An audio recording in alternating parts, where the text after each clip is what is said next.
সূরাতুল বাকারার 29 নং আয়াত আজকে তেলাওয়াত করা হয়েছে। আয়াতের মধ্যে আল্লাহ পাক রব্বুল আলামিন বলছেন, হুয়াল্লাযী খালাকা লাকুম মা ফিল আরদি জামিআ। তিনি ওই সত্তা যিনি তোমাদের জন্য পৃথিবীতে যা কিছু আছে সব সৃষ্টি করেছেন। সুম্মাস্তাওয়া ইলাস সামা, অতঃপর তিনি আসমানের দিকে মনোসংযোগ দিয়েছেন। ফাসাওয়াহুন্না সাবআ সামাওয়াত, এবং আসমানকে 7 ভাগে বিভক্ত করেছেন, 7 স্তরে বিন্যস্ত করেছেন। ওয়া হুয়া বিকুল্লি শাইইন আলিম, আর তিনি সকল বিষয়ে অবগত।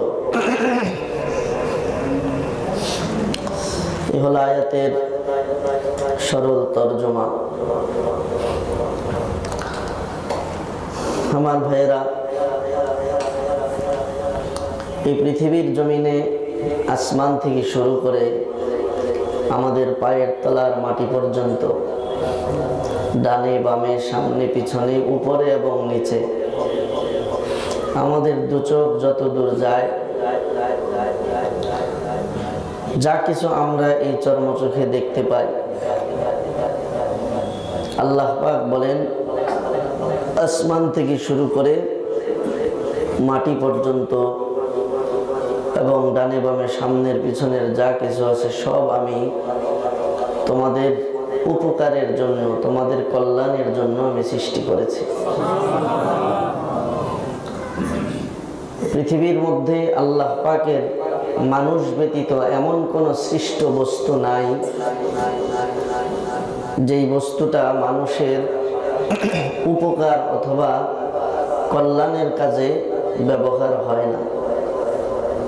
আমরা বুঝি বা না বুঝি, আমাদের বিবেকে ধরুক বা না ধরুক, আল্লাহ পাকের কথাই চিরসত্য যে সব কিছু আল্লাহ পাক মানুষের কল্যাণের জন্যই সৃষ্টি করেছেন। আরবিতে এখানে আল্লাহ পাক লাকুম শব্দ ব্যবহার করেছেন। এই লামটা আরবিতে লিল মানফাআহ, উপকারের অর্থ, কল্যাণের অর্থ দেয়। আর জামিআ শব্দ দ্বারা সমস্ত কিছুকে বোঝায়। তার মানে আল্লাহ পাক বোঝান জমিনের মধ্যে যা কিছু আছে সব কিছু লাকুম, তোমাদের কল্যাণের জন্য। আমরা যদিও দেখি যে আমাদের সমাজের মধ্যে, এই দুনিয়ার মধ্যে আমাদের চারপাশে যা কিছু আছে আল্লাহ পাকের সৃষ্ট, এর মধ্যে কিছু বস্তু আছে যা আমাদের উপকারে আসে, এটা আমরা স্বাভাবিকভাবে বুঝি।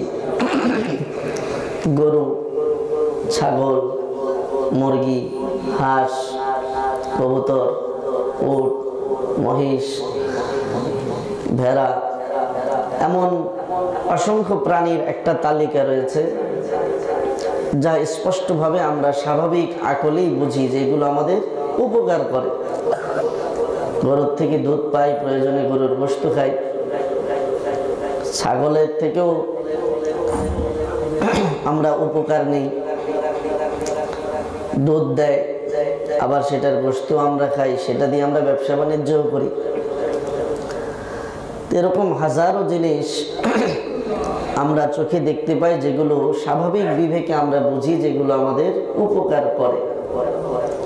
কিন্তু তার বিপরীতে আবার এমন কিছু জিনিসও আমাদের নজরে পড়ে যা স্পষ্টভাবে আমাদের বিবেক বলে যে এগুলো মানুষের ক্ষতি করে। সাপ, এই সাপ দেখি এটা মানুষের জীবনের জন্য এক ভয়ঙ্কর ক্ষতির এক জীব। সাপে মানুষকে দংশন করলে, কিছু কিছু সাপ তো এমন আছে সেগুলোর বিষ মানুষের শরীরে গেলে সেই মানুষকে বাঁচানোই মুশকিল। আল্লাহ পাক একদিকে বলছেন, খুব ভালোভাবে খেয়াল করবেন, যে সব তোমাদের উপকারের জন্য যা কিছু দেখো। আমরা দেখি গরু আমাদের উপকার করে কিন্তু সাপ আমাদের ক্ষতি করে। ছ্যাঙ্গা বিছা যেটাকে বলা হয়, এই ছ্যাঙ্গা দেখবেন এগুলো যে পাতায় পাতায় চলে, পাতাগুলো খেয়ে একদম ঝাঁঝরা করে ফেলে। এটা যদি কারো শরীরে লাগে তো তার চুলকানি শুরু হয়ে গোটা শরীর তার ফুলে যায়। বাহ্যিকভাবে সে আমাদের ফসলেরও ক্ষতি করে, আবার শরীরে লাগলে শরীরেরও ক্ষতি করে। আল্লাহ পাক বলছেন যা কিছু দেখো সব তোমাদের উপকারের জন্য। উদাহরণস্বরূপ এই দুইটাই বললাম, যে সাপ আর বিচ্ছু এই দুইটা তো অন্তত স্পষ্ট যেগুলো আমাদের ক্ষতি করে, এগুলোর মধ্যে তো আমরা উপকারের কিছু দেখি না। কিন্তু আমাদের বিবেক বলে সাপ ক্ষতি করে, বিছা মানুষের ক্ষতি করে, কিন্তু আল্লাহ পাক বলেন গরু তোমাদের যেমন উপকার করে, ছাগল যেমন তোমাদের উপকারে আসে, ঠিক তেমনি ভাবে এই সাপ এই বিচ্ছু এগুলো তোমাদের উপকারের জন্যই সৃষ্টি করেছে। তাহলে প্রশ্ন, আমরা দেখি ক্ষতি করে, আল্লাহ পাক বলেন উপকার করে, তাহলে কার কথা সত্য, বিবেকের কথা না আল্লাহর কথা?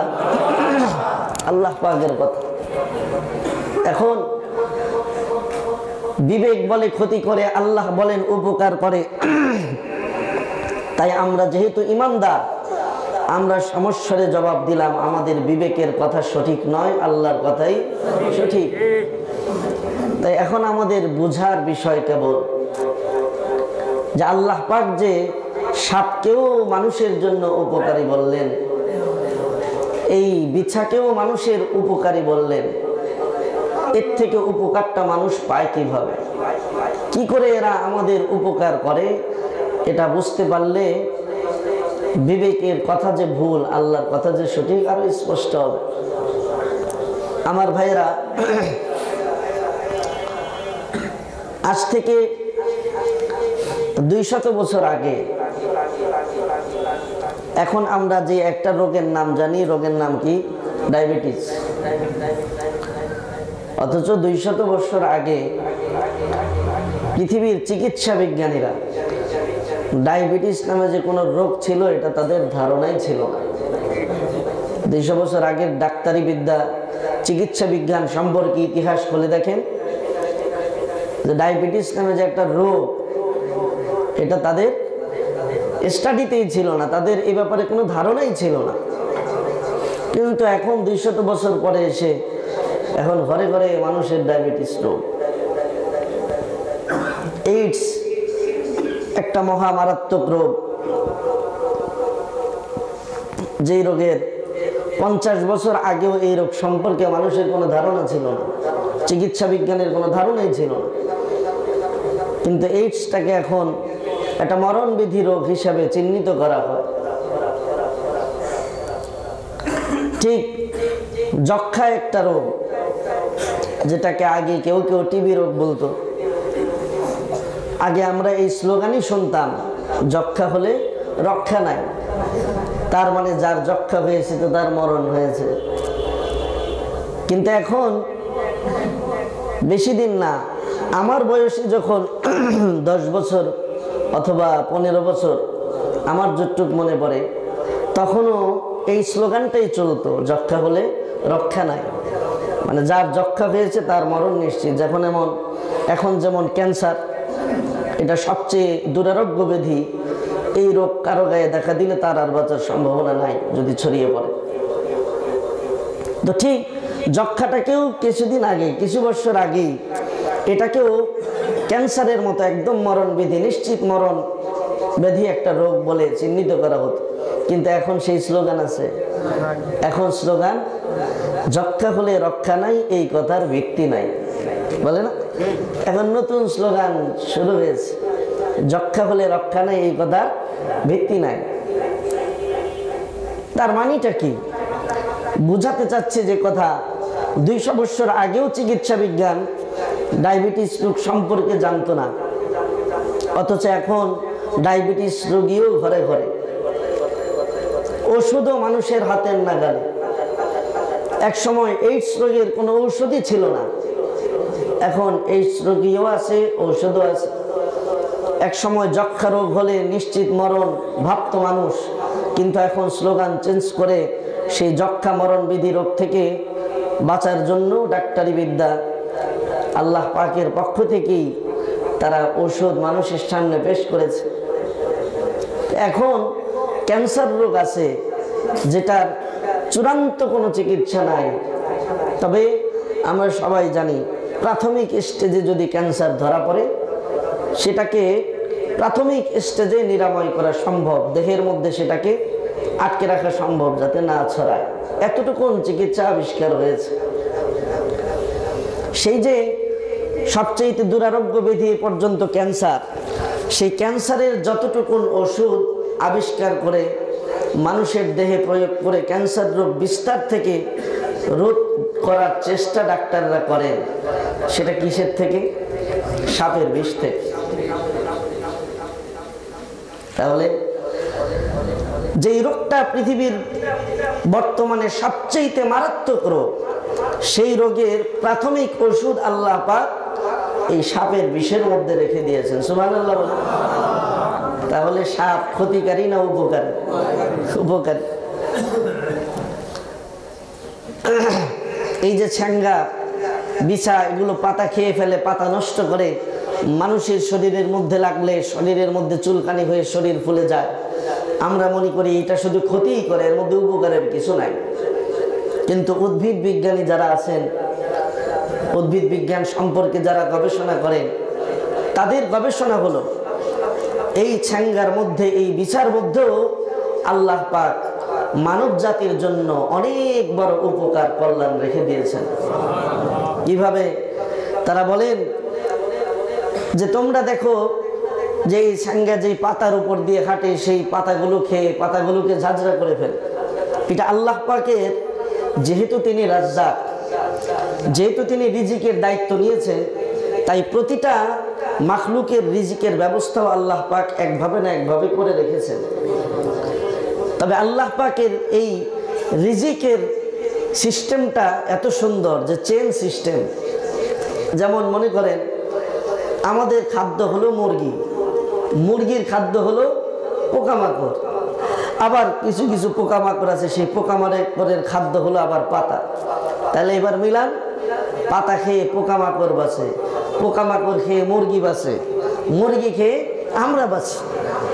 তাহলে এটা যদিও বাহ্যিক দৃষ্টিতে দেখি পাতা খেয়ে আমাদের ক্ষতি করে, এখানে আসলে ক্ষতির কিছু না, আল্লাহ পাক তার রিজিকটাই এইভাবে রেখেছে। সুতরাং এটা বাহ্যিকভাবে আমরা ক্ষতি দেখলেও এটাকে ক্ষতি বলা যাবে না, আল্লাহ পাক তার রিজিকটা এখান থেকেই রেখেছেন। দ্বিতীয় বিষয়, এই ক্ষতিকর ছ্যাঙ্গা যেটাকে আমরা বলি বিছা, এটার মধ্যে উপকারটাও কি দেখেন। উদ্ভিদ বিজ্ঞানীরা বলে এই যে বিছা, অনেক সময় আগে দেখতাম যে আমরা এখানে যখন থাকতাম যে এই যে কাফিলা গাছ, এই কাফিলা গাছ থেকে বড় বড় ছ্যাঙ্গা টিন বেয়ে বেয়ে ঘরের ভিতরে ঢুকত, দেখতাম সেটা ঢুকে এক জায়গার মধ্যে বাসা বাঁধে, ঘরের কোণার মধ্যে এটা উপর দিয়ে বাসা বাঁধে, মানে সেটার ভিতরে সে মরে যায়। সেই বাসার ভিতর থেকে কি তৈরি হয়? প্রজাপতি তৈরি হয়। যে মরা ছ্যাঙ্গা যেখানে বাসা বেঁধে থাকে সেখান থেকে প্রজাপতি তৈরি হয় না? প্রজাপতি তৈরি হয়। সেই প্রজাপতিটা তৈরি হয়ে কি করে? উদ্ভিদ বিজ্ঞানীরা বলে সেই ছ্যাঙ্গা যেখানে মৃত্যুবরণ করে বাসা বাঁধে, তার বাসার ভিতর থেকে যে এক সময় প্রজাপতি তৈরি হয়, এই প্রজাপতি মানুষের কি পরিমাণ উপকার করে। মানুষের যত ফল ফলাদির বাগান আছে, তরি তরকারি সবজির যত বাগান, যত ক্ষেত খামার মানুষ করে, পুরুষের মধ্যে যেমন মানুষের মধ্যে যেমন নারী পুরুষ রয়েছে, ঠিক প্রতিটা মাখলুকের মধ্যে, প্রতিটা সৃষ্টির মধ্যেও পুরুষ এবং নারী, নর মাদি, পুংলিঙ্গ স্ত্রীলিঙ্গ, প্রতিটা সৃষ্টির মধ্যে এভাবে জোড়ায় জোড়ায় রয়েছে। মানুষের মিলনের মাধ্যমে যেমন একটা ফসল হয়, তো ঠিক গাছ গাছালির মিলনের পরেই ফসল হয়। আপনি আম গাছ লাগালেন, কলা গাছ লাগালেন, সেই কলা গাছের মধ্যে যারা গ্রামে গাছ লাগান তাদের কাছ থেকে শুনেছি, তারা বলে যে এখানে কোনটা নর গাছ কোনটা মাদি গাছ তারা চিনে। একবার খেয়াল আছে, গাজীপুরে আজ থেকে প্রায় 5 বছর আগের কথা, গাজীপুরের কাপাসিয়া এলাকায় একটা মাহফিলে যাচ্ছিলাম। তা আমি ওই কাপাসিয়া বাস স্ট্যান্ডে ওইখানে থেমে একটা পান কিনলাম খাবার জন্য। তা আমি পান খেয়ে অভ্যস্ত না, শখে শখে খাবার জন্য নিলাম। তো পানটা যখন নাকি আমি মুখের মধ্যে দিলাম, দেওয়ার সাথে সাথে দেখি শরীর গরম হয়ে, মাথা গরম হয়ে আমি মরে যাই অবস্থা, বমি শুরু। তো যখন মাহফিল স্থলে গেলাম, আমার মাথার মধ্যে পানি ঢালতেছে। এক মুরব্বী আসছে, আয়সা জিজ্ঞাসা করে কি হয়েছে হুজুরের? হুজুরের বয়ানের টাইম হয়ে গেছে। হুজুরের তো মাথা ঘুরাইতেছে। জিজ্ঞেস করে কি কারণে মাথা ঘুরাচ্ছে? তা আমি বললাম যে একটা পান খাইছিলাম, এই পান খাওয়ার পর থেকে এই অবস্থা, শরীর গরম হয়ে, শীতের মধ্যে মাথা টাথা গরম হয়ে ঘেমে অস্থির আমি। তো মুরব্বী বলে কি যে আপনি যেই সুপারি খাইছেন, যেই সুপারি দিয়ে পান খাইছেন, ওইটা মনে হয় নর গাছের সুপারি ছিল। মানে কি? পরে উনি বলতেছে যে হ্যাঁ, এই বেটা গাছের সুপারির মধ্যে আলাদা একটা পাওয়ার আছে, ওইটা আপনারে ধরছে। বেটি গাছের সুপারি খাইলে অবস্থা হইতো না। তো মুরব্বীর কথাই বুঝলাম যে সুপারি গাছের মধ্যেও বেটা বেটি আছে। এইভাবে করে প্রতিটা মাখলুকের মধ্যে, প্রতিটা সৃষ্টির মধ্যে এরকম পুরুষ নারীর একটা বিষয় আল্লাহ পাক রেখে দিয়েছেন। পুরুষের মধ্যে যেমন নারী স্ত্রীর মিলনে ফসল হয়, প্রতিটা মাখলুকের মধ্যেও না নারী এবং পুরুষের পুংলিঙ্গ স্ত্রীলিঙ্গের মিলনে সেখানে ফসল হয়। তো এই যে আল্লাহ পাক বলেন, বিজ্ঞানীরা বলেন, এই যে তোমরা আম গাছ লাগাও, জাম গাছ লাগাও, বিভিন্ন ফল ফলাদির বাগান করো, সেই বাগানে যখন ফুল হয়, সব ফুলে কিন্তু ফল হয় না। কিছু আছে বেটা ফুল, কিছু আছে বেটি ফুল। এটাকে বলা হয় পুংকেশর আর গর্ভাকেশর। এই নারী ফুলের মধ্যে স্থানান্তর করা না হবে, সে মগ ডালের মধ্যে, যেগুলো পাতলা একদম মগ ডাল বলা হয়, গাছের কচি আগা, সে আগার মধ্যে যখন ফুল বের হয়, সেই ফুল থেকে, পুরুষ ফুল থেকে গর্ভাকেশর নারী পুরুষ ফুলের মধ্যে যতক্ষণ পর্যন্ত রসটা ডাইভার্ট করা না হবে, ততক্ষণ সেই গাছে ভালো ফল হবে না। তা আপনারা চিন্তা করে দেখেন, একটা আম গাছ লাগালেন, একটা লিচু গাছ লাগালেন, আম গাছের আগায়, লিচু গাছের আগায় উঠে কোনো কৃষকের পক্ষে, কোনো ব্যক্তির পক্ষে কি সম্ভব? ডাইল, মোটা মোটা ডাইল ধরে, শক্ত শক্ত ডাইল ধরে না হয় আম পারা যায়, কিন্তু একদম মগ ডাল যেগুলো চিকন চিকন ডাল, ওইটার আগায় উঠে তো সেখানে এক ফুলের রস আরেক ফুলে দেওয়ার কোনো সুযোগ নাই। আল্লাহ পাক বলেন যে আমি আল্লাহ পাক রব্বুল আলামিন তোমাদের উপকারের জন্য সব কিছু সৃষ্টি করে রেখেছি। তাই বিজ্ঞানীদের গবেষণা যে এই সাঙ্গাত থেকে যে প্রজাপতি তৈরি হয়, সেই প্রজাপতিটা তখন উড়ে উড়ে আল্লাহর নির্দেশে পুরুষ ফুল থেকে রস সংগ্রহ করে তারা নারী ফুলের মধ্যে সেটা স্থানান্তর করে, তখন সেই গাছ ফলে ফুলে ভরে যায়। আর সেটা আমরা খেয়ে খেয়ে আমরা শরীর মোটা করি, খুব মজা পাই, স্বাদ পাই। তাহলে কি দেখলাম? যে ছ্যাঙ্গা, যে বিছাটাকেও আমরা নিজেদের জন্য ক্ষতিকর মনে করি, এটাও কি আসলে ক্ষতি না উপকারী? উপকারী। তাহলে আল্লাহর কথা সত্য না মিথ্যা? আল্লাহ তাআলা তাই বলেন, হুয়াল্লাযী খালাকা লাকুম মা ফিল আরদি জামিআ। আমি হলাম ওই সত্তা যিনি তোমাদের জন্য জমিনের মধ্যে যা কিছু আছে সব তোমাদের কল্যাণের জন্য আমি সৃষ্টি করেছি। এরপরে আল্লাহ পাক বলেন, সুম্মাস্তাওয়া ইলাস সামাই ফাসাওয়াহুন্না সাবআ সামাওয়াত ওয়া হুয়া বিকুল্লি শাইইন আলীম।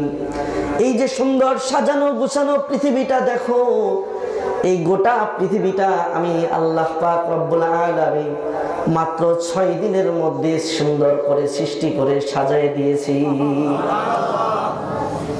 একটা বিল্ডিং বানাতে আমাদের মাসের পর মাস চলে যায়, আর পিলার ছাড়া গোটা পৃথিবীর সব কিছু আল্লাহ পাক সৃষ্টি করেছেন মাত্র কয় দিনে? আমার ভাইরা, আল্লাহ পাক বলেন 6 দিনে আমি সব কিছু এই সুন্দর করে এই পৃথিবী নামক দুনিয়াটাকে আমি সাজিয়েছি তোমাদের জন্য। যদিও আমাদের কাছে 6 দিনটা অনেক অল্প সময় মনে হয়, কিন্তু আমি আপনাদের কাছে জানতে চাই, আমার আল্লাহর মতো এত শক্তিমান সত্তা, এত কুদরতওয়ালা, এত ক্ষমতাবান সত্তার জন্য এই পৃথিবী বানানো কি 6 দিনের দরকার ছিল না? তার চাইতে কম সময়ে বানানোর ক্ষমতা ছিল? ক্ষমতা ছিল কি ছিল না? আল্লাহ পাক কোরআনে বলেন, ইন্নামা আমরুহু ইজা আরাদা শাইআন আইয়াকুলা লাহু কুন ফায়াকুন। আমি আল্লাহ পাকের এত ক্ষমতা, আমি যখন কোনো কিছু সৃষ্টি করার ইচ্ছা করি, যখন কোনো কিছুকে আমি অস্তিত্ব দেওয়ার আমি ইচ্ছা করি, তখন আমার হাতও লাগাতে হয় না, আমি শুধু বলি কুন হও, বলার সাথে সাথে যেভাবে নির্দেশ করি হয়ে যায়। তার মানে আল্লাহর এই কথায় বোঝা যায়, এই সুন্দর পৃথিবীটা যেটা আল্লাহ পাক 6 দিন সময় লাগিয়ে বানিয়েছে, আমার আল্লাহ যদি চাইতেন তো 6 সেকেন্ডেও বানাতে পারতেন, ঠিক কিনা? কিন্তু প্রশ্ন, যে আল্লাহ 6 সেকেন্ডে এই পৃথিবীটাকে বানাতে পারতেন, আল্লাহ বলে আমি ফি সিত্তাতি আইয়াম 6 দিন সময় লাগিয়ে আমি বানিয়েছি। যে মালিকের 6 সেকেন্ডে বানানোর ক্ষমতা, সেই মালিক কেন এর পিছনে 6 দিন সময় লাগালেন? বোঝার বিষয়।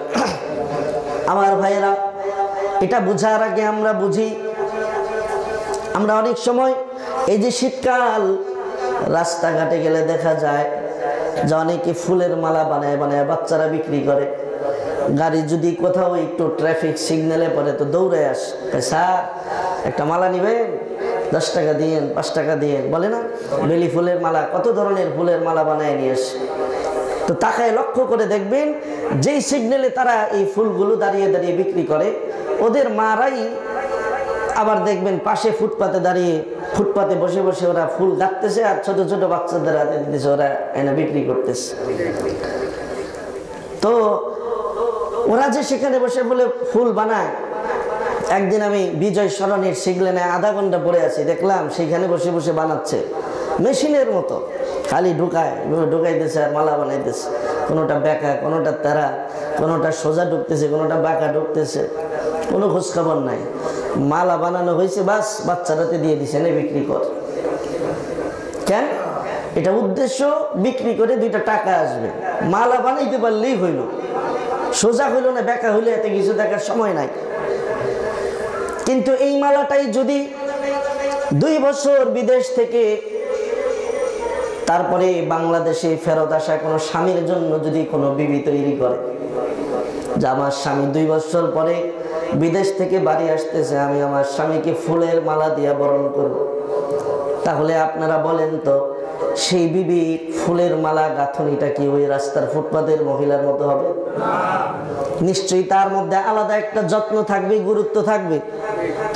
কারণ এটা ব্যবসার জন্য না, এটা হলো নিজের প্রিয়তম স্বামীর জন্য, ভালোবাসার মানুষের জন্য। তাই ফুল কয়েকটা করে করে গাঁথবে, আবার নজর করে দেখবে ঠিক আছে না বাঁকা তারা হইল। যদি দেখা যায় 6টা ফুল গাঁথা হয়েছে, 7 নম্বর ফুলটা বেঁকা তারা হয়েছে, এটা অসম্ভব না যে 6টা ফুল খুলে আবার সোজা করে নতুন করে গাঁথবে। করবে কিনা এটা? কারণ এটা নিজের প্রিয়তম স্বামীর জন্য ঘন্টার পর ঘন্টা লাগায়া মালা গাঁথবে। এটা ভালোবাসার মানুষের জন্য তৈরি। যেই ফুলের মালাটা 5 মিনিটেও গাঁথা যেত, ফুটপাতের মহিলারা 5 মিনিটে গাঁথে। ওই ফুলের মালাটাই ঘরের বিবি বিদেশ ফেরত স্বামীর জন্য ঘন্টা লাগায়া বানায়। কারণ এটা ব্যবসার জন্য আর এটা প্রিয়তমর জন্য, ঠিক কিনা? এই জন্য সময়ের ব্যবধান। আমাদের বাসায়ও প্রতিনিয়ত রান্নাবাড়ি হয়, কিন্তু মাঝে মাঝে যখন বোন জামাইদের আসার ডেট হয়, ওই দিনের রান্নার ঘ্রাণ, রান্নার মশলা, রান্নার আইটেম একরকম থাকে না, ভিন্ন হয়। মাঝে মাঝে আমরা রাগও হই, যে আমার ভাই বসে আছে, মাঝে মাঝে বলে যে বোন জামাই আসলে তরকারির টেস্ট একরকম, আমাদের জন্য আরেক রকম। আমরা মাঝে মাঝে বিরক্ত প্রকাশ করি একটু, কারণ সব সময় তরকারি রান্নার একরকম হয় না। মা চিন্তা করে মেয়ের জামাই আসতেছে, আলাদা মশলা দিয়ে আলাদা গুরুত্ব দিয়ে তরকারি রাখবে।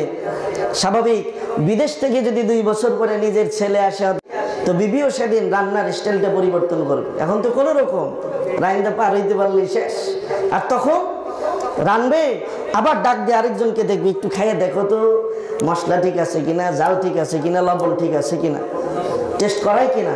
কেন? প্রিয়তমর জন্য তৈরি হচ্ছে, এই জন্য গুরুত্ব আলাদা। যেই তরকারি আগে আধা ঘন্টায় রান্না করতো, ওই তরকারিটাই এখন 1.5 ঘন্টা লাগায় রান্না করে। কারণ তখন হইলো কোনো রকম পাক করে খালি দায়িত্ব পালনের জন্য, আর এখন প্রিয়তমের জন্য।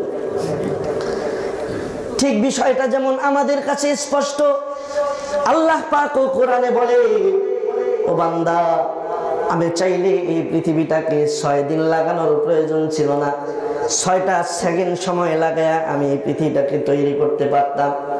কিন্তু তারপরেও আমি 6 সেকেন্ড নয়, লম্বা 6 দিনের দীর্ঘ একটা সময় লাগিয়া আমি এই পৃথিবীটাকে তৈরি করেছি।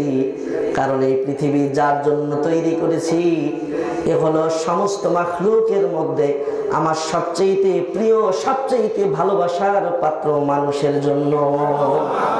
এখানে আমার ভালোবাসার এক সৃষ্টি অবস্থান করবে, ভালোবাসার মানুষ এখানে অবস্থান করবে।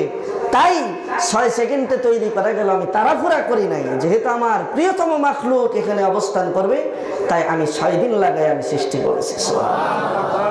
কি ভালোবাসা মানুষের জন্য আল্লাহ পাকের।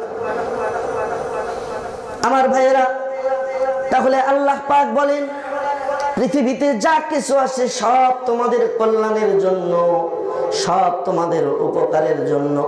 আর আমি এই পৃথিবীটাকে বানিয়েছি সুন্দর করে তোমাদের বসবাসের জন্য। তোমরা এখানে যাবে, আরামে বসবাস করবে। তোমরা পৃথিবীতে যা কিছু দেখো সব কিছুর উপকার তোমরা নিয়ে স্বাভাবিকভাবে জীবন যাপন করবে। তাই আল্লাহ তাআলা বলেন, আল্লাহর নবী হাদিসের মধ্যে ইরশাদ করেন, হাদিসে কুদসির মধ্যে আল্লাহ পাক বলেন, পৃথিবীতে যা কিছু আছে সব আমি সৃষ্টি করেছি তোমাদের জন্য, আর আমি মানুষ তোমাদেরকে সৃষ্টি করেছি আমার জন্য। চাঁদ মানুষের জন্য, সূর্য মানুষের জন্য, গাছপালা নদী নালা মানুষের জন্য।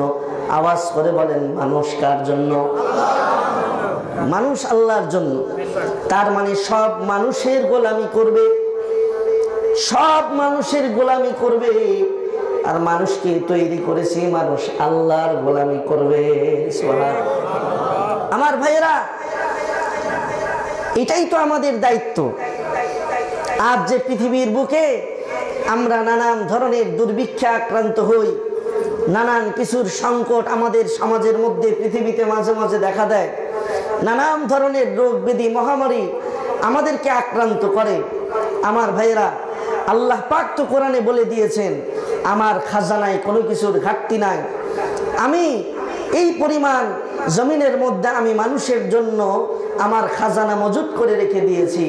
হাদিসের মধ্যে আল্লাহর নবী বলেন, লাউ আন্না আউওয়ালাকুম ওয়া আখিরাকুম ওয়া উলাকুম ওয়া উখরাকুম কামু আলাল আরদ, যদি আদম থেকে নিয়ে কিয়ামত পর্যন্ত যত মানুষ পৃথিবীতে এসেছে এবং আসবে, এই সবগুলা মানুষ যদি আমি জিন্দা করে দেই, এরা সব মিলে যদি একটা জমিনের মধ্যে দাঁড়িয়ে একসাথে যদি দুহাত তুলে আমি আল্লাহর কাছে চাইতে শুরু করে, এক একজনের যা মনে চায় তাই সে দুহাত তুলে চাচ্ছে, আল্লাহ আমাকে এটা দেন, ওটা দেন। আর আল্লাহ বলে, এই সব মানুষকে যদি আমি একযোগে দেওয়া শুরু করি, ফলাফল কি হবে শোনো। চাইতে চাইতে মানুষ এক সময় ক্লান্ত হয়ে আল্লাহ তাআলাকে বলবে, আল্লাহ চাইতে চাইতে হাত ব্যথা হয়ে গেছে, বলতে বলতে মুখ ব্যথা হয়ে গেছে, পাইতে পাইতে তৃপ্তি মিটে গেছে, আর কিছুর দরকার নাই।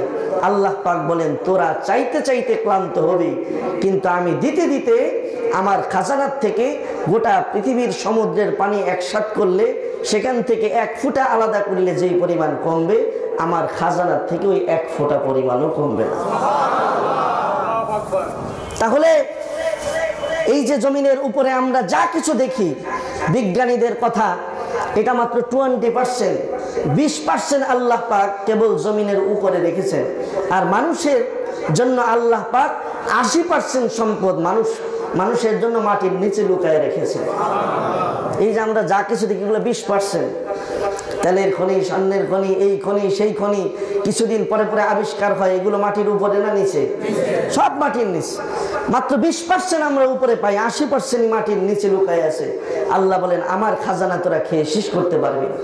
যে আল্লাহ পাক মানুষের জন্য এত কিছু রাখলেন, যে আল্লাহ পাক মানুষের রিজিকের দায়িত্ব নিলেন, চাওয়ার আগে সব ব্যবস্থা তিনি করে দিবেন। আমার আল্লাহ পাকের একটা নাম হলো তিনি রব। আলহামদুলিল্লাহি রব্বিল আলামিন।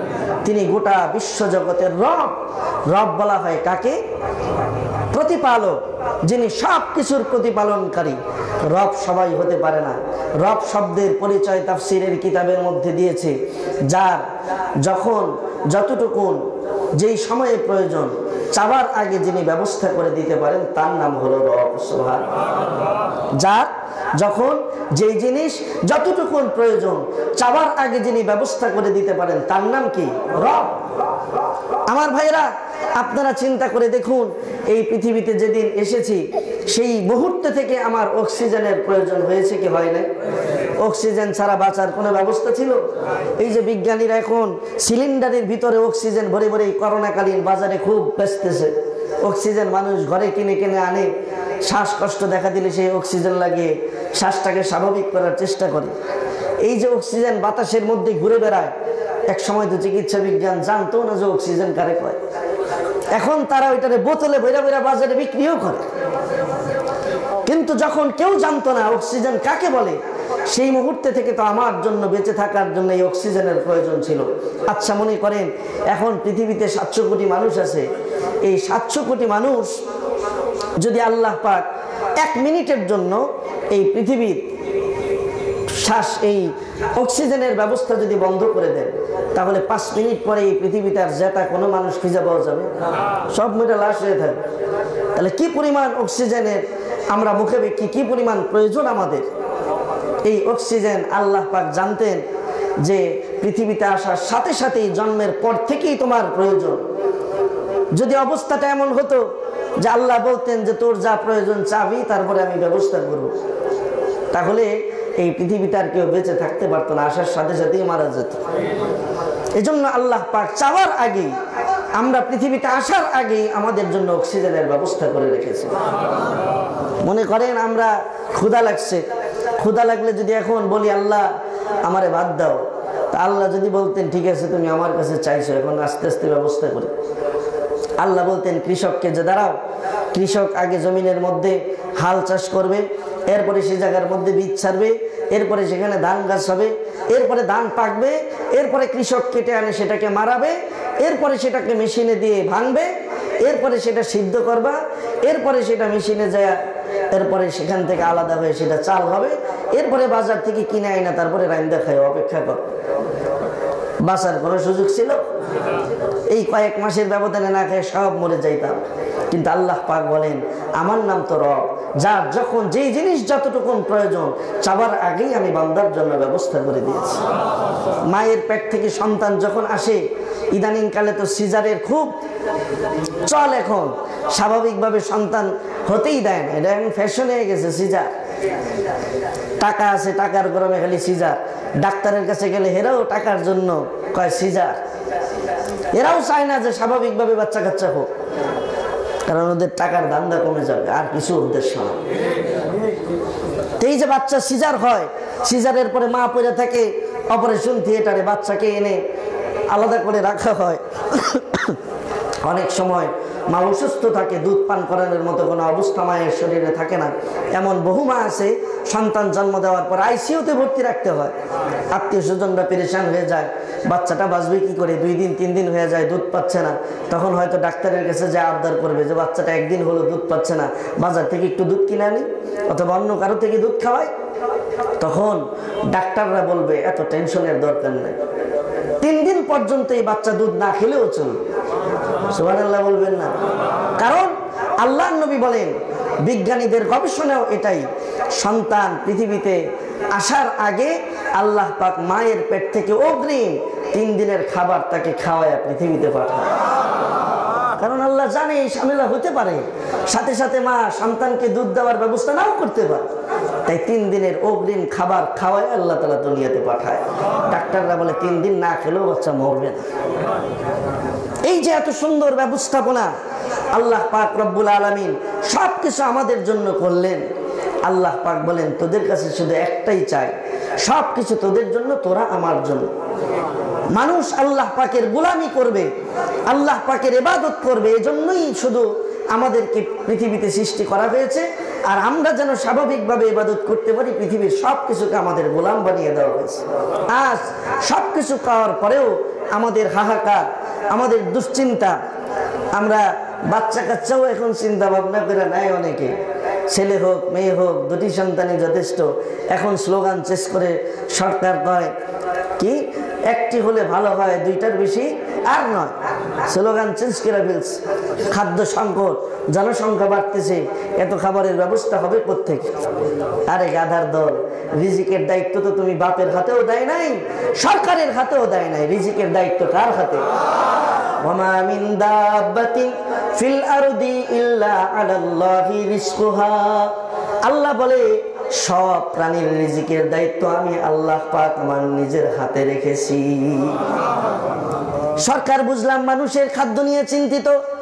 বন জঙ্গলের মধ্যে যে বাঘ থাকে, সিংহ থাকে, পানির সমুদ্রের গভীরে, বাংলাদেশের এই কক্সবাজারের সমুদ্রের ভিতরে বঙ্গোপসাগরে যে তিমি মাছ থাকে, তিমি মাছের খাদ্য সরকার দেয়?